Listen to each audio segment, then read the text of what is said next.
Waljum, kadang-kadang ujiannya itu rasa lapar. Aduh, lapar. Ini gimana ini? Mati lagi nggak makan ini. Akhirnya dia melakukan segala macam cara yang haram pun dimakan. Padahal kalau dia bertahan aja, lapar nggak kalah. Sudah 50 tahun kenyang terus. Baru hari ini ya saya lapar. Sabar aja, insya Allah. Kenapa? Karena rezeki sudah ditetapkan Allah. Apakah diusahakan, apakah nggak diusahakan, Allah tetap datangkan rezeki. Kenapa? Karena itu takdir Allah. Kita ini kenapa masih hidup?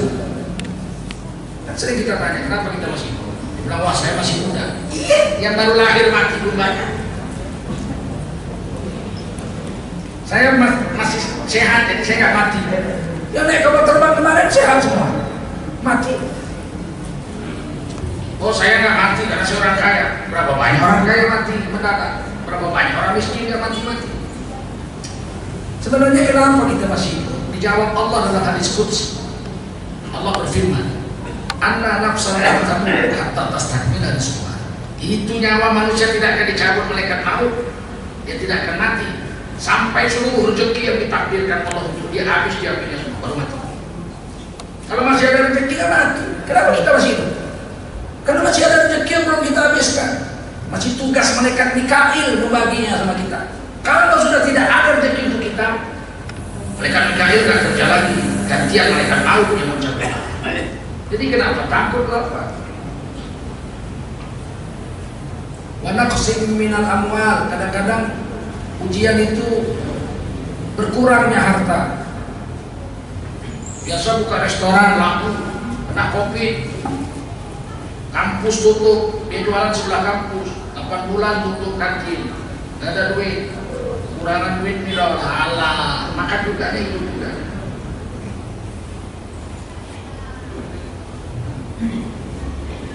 Berkurang pun harta kita, rezeki kita nggak berkurang. Harta boleh berkurang, rezeki kita berkurang. Rezeki kita tidak akan diambil orang, kita yang ambil. Rezeki belum tentu harta kita. Ini teh ini siapa yang milih? Nggak tahu. Tapi rezeki saya. Buktinya saya minum. Kalian mana berani minum ini? Rezeki saya. Milih saya, bukan. Siapa yang milih? Nggak tahu. Begitu rezeki itu tidak mesti miliki, bukan mesti harta kita rezeki kita. Atau orang nggak punya mobil miskin, kemana-mana naik mobil. Loh, kok bisa? Supir. Dia supir. Nggak punya mobil. Mana-mana naik mobil. Majikannya mobilnya 10, kemana-mana naik kursi roda, stroke. Paham? Kekurangan harta nggak apalah, bertambah pun harta nggak apa. Tak usah gara-gara harta banyak secara sombong, saya harta banyak, rezeki saya banyak. Berapa banyak orang kaya lahir di Tangerang, matinya sudah jadi. Umroh nggak pernah, haji nggak pernah, duitnya banyak, rezekinya sedikit. Itu kerja, siang malam kumpul duit sampai miliaran, mati. 5 bulan kemudian bininya kawin lagi, yang menikmati hartanya lagi baru. Dia bilang, saya nggak bekerja, udah dapat duit 40 miliar. Alah manusia, kehilangan hartanya ribut, nak bencana menjerit-jerit. Biasa aja lah, dulu kita lahir nggak punya apa-apa kok. Setelah benar kita nggak bawa waktu lahir. Mati pun cuma bawa 3 lapis kain kafan. Bukan duit kita lagi belinya, duit tetangga membelikan kain kafan. Soal harta, ujian itu biasa. Wal anfus, kadang-kadang nyawa ya.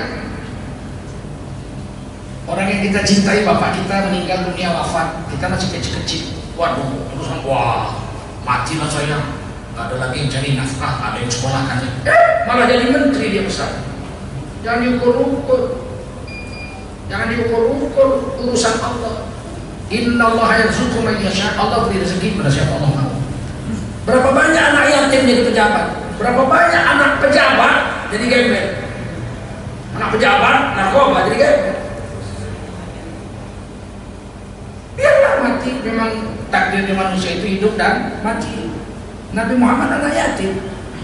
Lahir udah gak punya bapak, umur 6 tahun ibu wafat, umur 8 tahun kakek wafat. Dipelihara pamannya Abu Thalib, miskin pula.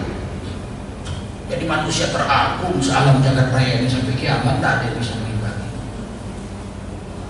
Jadi gak usah mati biasa, ucapkan inna lillahi wa inna ilaihi raji'un.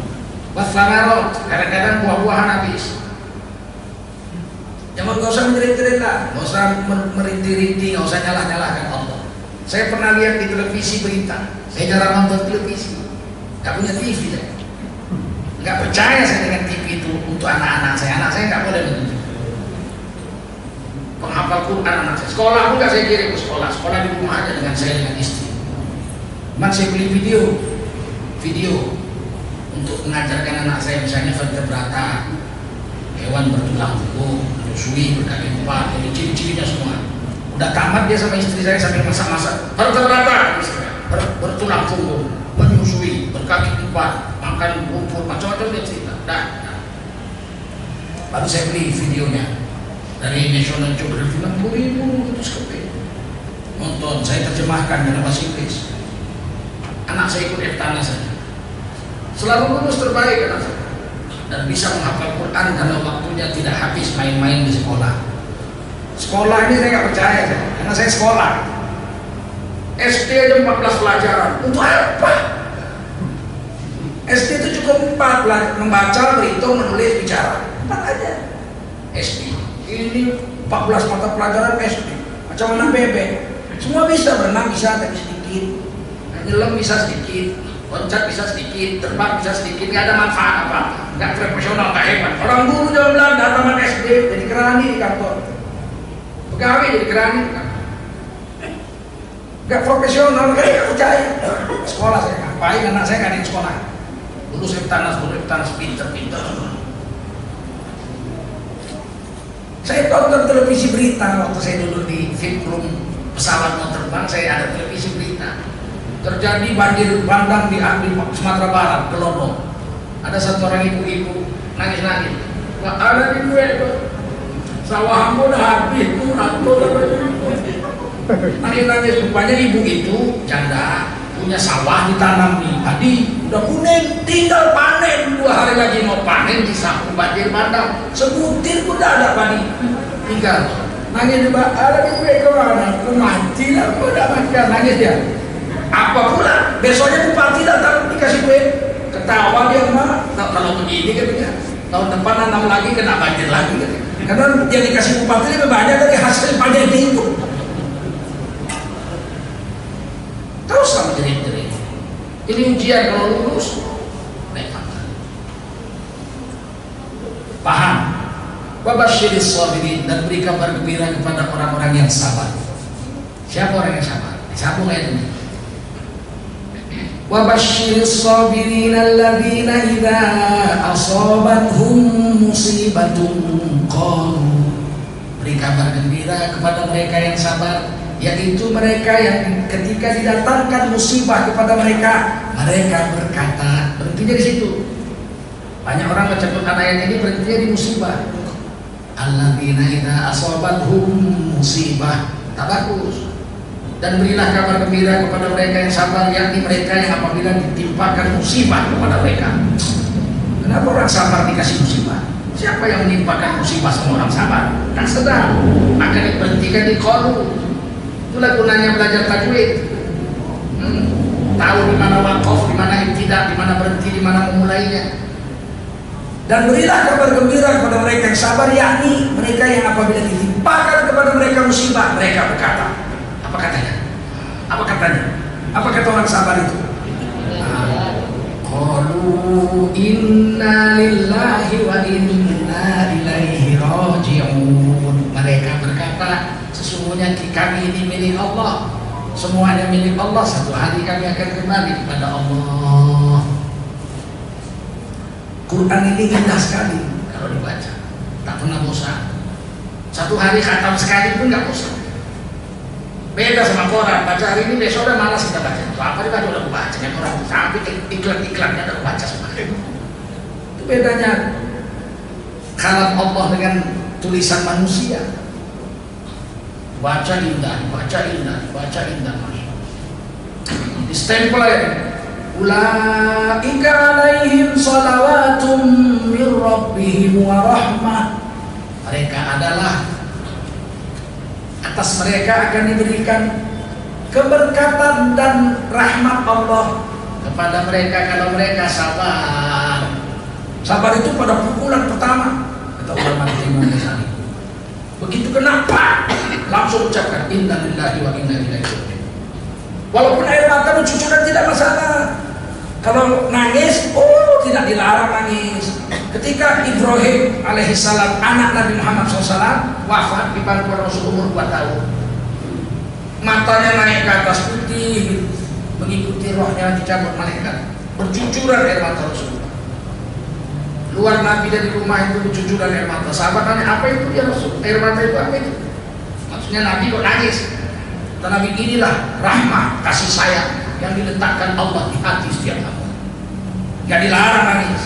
Siapa nggak sedih? Ibu saya nangis, separuh jiwa saya rasanya hilang. Orang yang sangat menyayangi saya sejak kecil susah payah mengandung kita, melahirkan kita, menyusui kita, ngurus kita, makan minum semua, menjaga kita, pulang-pulang terlambat kita dimarahnya, nggak ngaji kita, sedih dia, aduh wafat ibu kita, sedih, nangis, nggak apa-apa nangis, tapi ucapkan inna lillahi wa inna ilaihi raji'un. Luar masjid hilang sepatu, inna lillahi wa inna ilaihi raji'un. Tadi makan malam mau buka puasa mati lampu, tak PLN, inna lillahi wa inna ilaihi raji'un. Allah buatkan sebuah istana di surga untuk orang itu. Ditulis mereknya Baitul Hamdi, istana pujian. Kita bisa dapat jutaan istana di surga dengan mengucap inna lillahi wa inna ilaihi raji'un. Lagi jalan terpeleset, tak cepat jatuh, inna lillahi wa inna ilaihi raji'un. Satu istana. Ini kadang-kadang lagi makan nanti lampu, sialan PLN. Ya, dapat pahala pun enggak. Apa kita dapat? Nggak dapat apa. Wa ulaika humul muhtadun, dan mereka itulah orang yang mendapat petunjuk dari Allah. Memang begitu. Kadang-kadang manusia itu diuji sombong. Bapakmu orang kaya, anaknya 4. Tenang, duit bapakmu miliaran, ATM bapakmu 10. Kalau kita mau perlu duit tinggal gesek, slip, semua dapat. Tenang kalian semua. Yang penting kalian gembira, sekolah tenang, bapakmu orang kaya. Nah, terjadi gempa seperti di Jogja berapa tahun yang lalu zaman Pak SBY. Rata itu 90%, hampir 80% kota Bantul itu Yogyakarta, rata ya kota Bantul. Orang kaya menginap di depan SD Impres, di lapangan pasangkan tenda. Anaknya 4 orang nangis, Pak, lapar kali ya Pak. Ada duit bapak, katanya di ATM. ATM apa, banknya pun ambruk. Tahankan anak, kita makan Indomie jatah dari kepala desa. Setelah itu barulah ternyata duit bapak gak ada gunanya kata anak-anaknya. Iya nak, ternyata gak ada gunanya nak. Allah juga ada yang berguna sama kita nak. Sadar ya, berubah sikapnya, dapat hidayah, dapat petunjuk dia dari Allah. Dengan lulusnya dia dari ujian itu. Yang kedua, bala itu datang tamparan. Orang-orang beriman tapi bejat, beriman tapi makan riba. Duitnya disimpan di bank konvensional, ribanya dimakannya. Kata Rasulullah dalam hadis Muslim, makan riba dosanya seperti berzina dengan ibu kandung sendiri. Nggak peduli aja itu, nggak peduli. Zaman Bung Karno 20 tahun tidak ada bank syariah. Terpikir aja nggak Bung Karno bikin bank Islam. Zaman Pak Harto pun belum terpikir. Bank cuma riba, sama BRI, bank BNI 46, bank riba. Datang Ketua Majelis Ulama Indonesia almarhum Kiai Haji Hasan Basri dengan Ketua HPI Profesor Habibie almarhum, jumpa Pak Harto. Kami mau bikin bank Islam. Apa bedanya dengan bank biasa? Oh, bank Islam pakai sistem pembiayaan, sistemnya berdagang. Bapak mau beli rumah, ya berapa duit Bapak? 25 juta. Rumah berapa? 100 juta. Oke, kita kongsi. 25 juta mana duit Bapak? Ini duit kami bank 75. Sekarang 100. Duit kita kongsi, beli rumah. Dibeli, kongsi namanya, musyarakah, bersyarikat. Udah dibeli, mana suratnya? Surat sama bank, karena bank dapat modalnya 75. Kamu modalnya 25, kamu boleh tinggal situ. karena itu rumah milik kita bersama. Bapak tinggal sama bapak, suratnya sama bank. Kemudian bank bilang, yuk kita jual beli, mau saya jual ini saham saya yang 75 juta untuk bapak supaya 100% rumah itu milik bapak. Mana ada duit saya pak, cicil 6 tahun 72 bulan. Oke kalau gitu bisa, tapi jangan 75 juta. Kalau dijual, saya beli 75 juta, jual 75 juta, bangkrut lah. Mana ada orang pedagang nggak ada untung. Terus saya jual 100 juta, tapi kau cicil selama 72 bulan 6 tahun. Oke kalau gitu sanggup, bikin surat perjanjian jual beli. Jadi bukan pinjam meminjam. Bank syariah tidak meminjamkan uang, membiayai, mengambil untung dengan dagang halal. Yang halalkan Allah, wa ahallallahu al-bai'a. Allah menghalalkan mengambil untung dari jual beli, wa harrama riba, dan Allah mengharamkan mengambil untung dari riba. Atau setuju dibikinlah bank muamalat, karena yang bermuamalat hanya orang Islam. Tahun 1994 tanpa undang-undang, pakai keputusan presiden, berani presiden suatu. Kemudian terjadi reformasi. Tahun 2003 barulah keluar Undang-Undang Negara Republik Indonesia tentang keuangan syariah, perbankan syariah. Berdirilah bank syariah seluruh Indonesia. Ada semua ada. Fatwanya sekarang Majelis Ulama sudah 126 fatwa tentang produk bank syariah. Tapi apa yang terjadi? 18 tahun sudah Undang-Undang bank syariah berdiri. Orang Islam di Indonesia 230 juta, cuma 5% yang mau memakai keuangan syariah. 95% masih senang dengan uang riba, berzina dengan ibu kandung sendiri. Kami nggak salah lagi, Majelis Ulama sudah kuat, fatwanya 126. Negara juga nggak salah, sudah bikin undang-undang bank syariah, pegadaian syariah, arbitrase syariah, sudah dibuat, finance syariah. Kita nggak mau. Ini ujian juga. Sudah dinasihati nggak mau, bandel juga, ditampar sama rusak, nggak mau ngikuti agama itu rusak. Itulah ditulis dalam surah dalam Quran, zaharul fasadu fil barri wal bahr. Telah nyata kerusakan di darat dan di laut,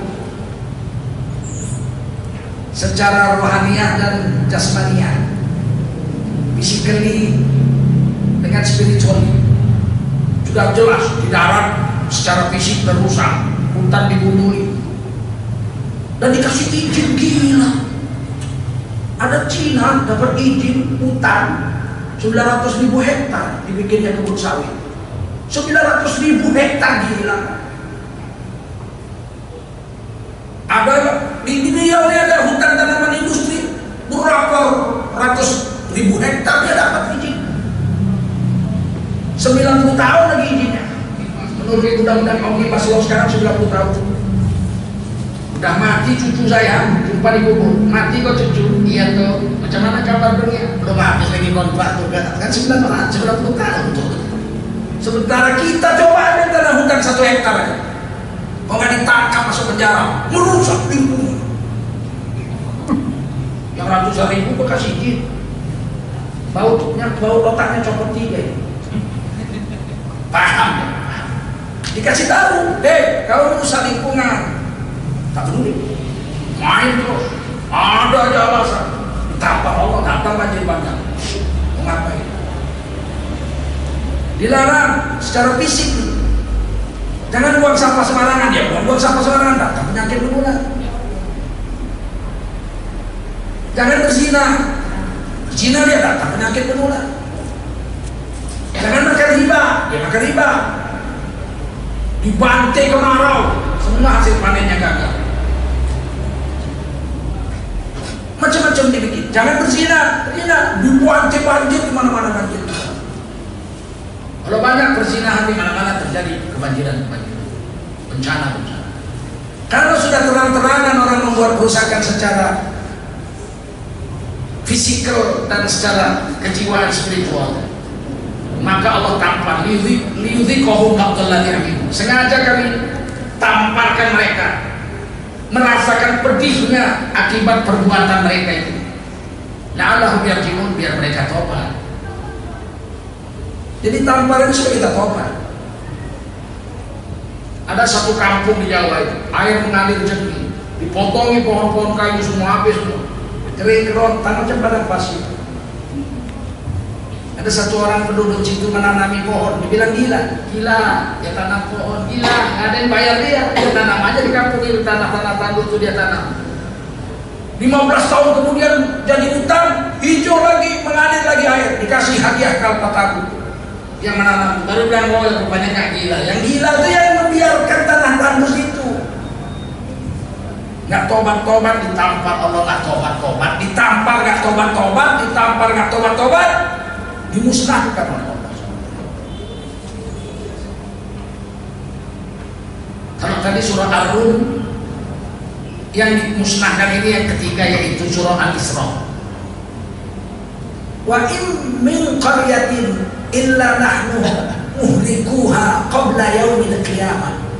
Berapa banyak negeri di dunia ini yang sudah kami kiamatkan sebelum kiamat yang sebetulnya terjadi. Kiamat sebetulnya terjadi itu sangkakala ditiup sama malaikat Israfil, musnah seluruh alam jagat raya tanpa bekas, sebutir debu pun nggak tinggal bumi ini. Habis semua alam jagat raya, matahari, bintang, bulan semua habis. Itu kiamat kubra, kiamat besar. Sebelum kiamat besar terjadi, berapa banyak negeri yang kami kiamatkan terlebih dahulu, kata Allah. Au mu'adzimuha adzaban syadida, atau kami azab negeri itu dengan azab. Allah ada cerita azab, tidak lagi teguran, tidak lagi ujian. Allah nggak bilang musibah, Allah bilang azab. Au mu'adzimuha adzaban syadida, atau kami azab negeri itu dengan azab yang sangat pedih. Karena dzalika fil kitabin mastur, yang demikian sudah kami tetapkan di lauh mahfuz dalam takdir kami. Tak bisa dilakukan. Negara yang dimusnahkan Allah banyak di dunia. Salah satu Pompei. Pompei itu kota paling makmur di Eropa, di kaki gunung Vesuvius. Kita lihat, saking suburnya, saking sejuk dinginnya, itu anggurnya sebesar-besar, anggur terbaik sedunia dari Vesuvius. Seluruh orang Eropa datang situ liburan. Orang Inggris, orang Prancis, orang Italia, kalau liburan datang situ. Kaya raya, kotanya udah modern, air dibuang ke bawah tanah, lantai jalannya batu, di pagar keliling, rumah bertingkat-tingkat. Kaya lah, banyak turis. Apa yang terjadi? Mereka mulai bencana, mulai membuat tempat-tempat pelacuran. Laki-laki perempuan boleh, laki-laki sama laki-laki boleh, perempuan sama perempuan boleh, berdua boleh, berlima boleh, segudang ini rame-rame massal boleh. Datang pendeta-pendeta mereka, Islam belum masuk situ. Datang pendeta-pendeta Kristen, jangan kalian berzina, ini dilaknat oleh agama kita. Dibunuh orang itu pendeta. Mengganggu aja kau, pemecah belah persatuan kau. Kami sudah nyaman di sini. Datang kau ribut pula bawa agama, mabuk agama ya.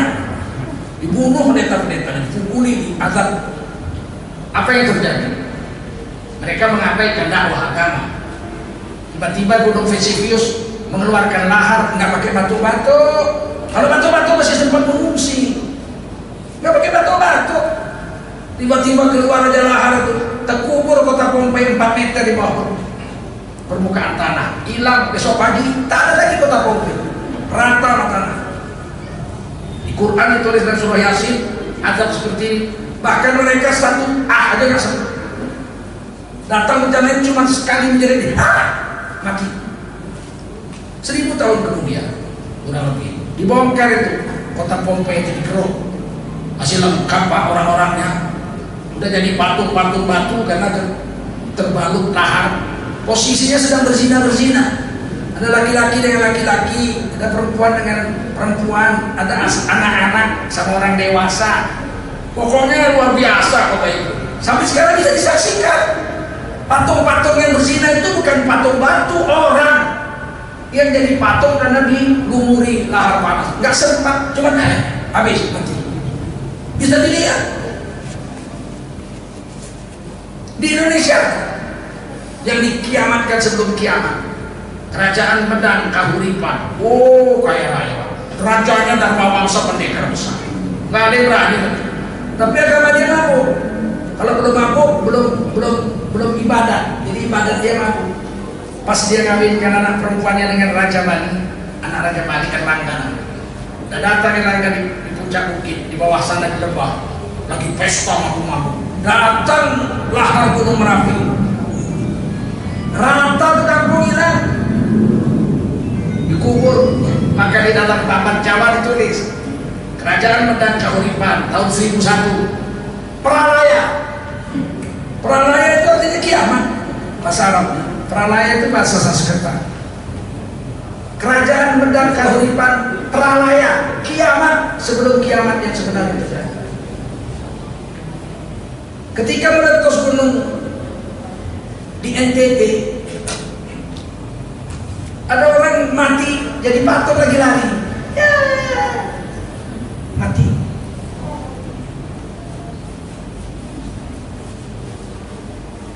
Kita jangan main-main. Kita orang beriman. Datang ujian, naik pangkat, kita semakin dekat sama Allah. Kalau kita orang beriman yang fasik, yang bejat, datang tamparan, sadar, sadar, jangan terus berkeras saja, tak peduli, seolah-olah mau hidup ribuan tahun. Saya ini pendakwah, banyak orang dinasihati melawan. Kenapa minum minuman keras? Diam kau, kami cincang pun nanti. Kita kasih tahu dia untuk kebaikan dia di akhirat, mau dicincangnya kita. Pejabat-pejabat kita ingatkan, jangan begini, jangan mencuri, yang dibilang kita pemecah belah persatuan, radikal, kadrun, kadang guru, harus adil, dan harus adil. Adil itu membiarkan maksiat.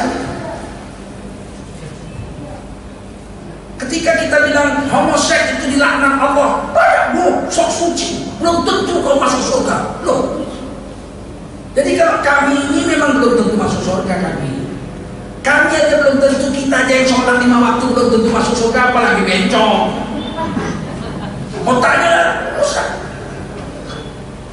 Bencong-bencong itu nggak boleh dibubarkan. Mereka itu manusia, mereka punya hak asasi. Kata Menteri Agama yang kemarin, bencong harus dirangkul. Bencong dirangkul, awalnya berangkul, nggak berani. Bencong itu dinasihati juga dirangkul, betul nggak?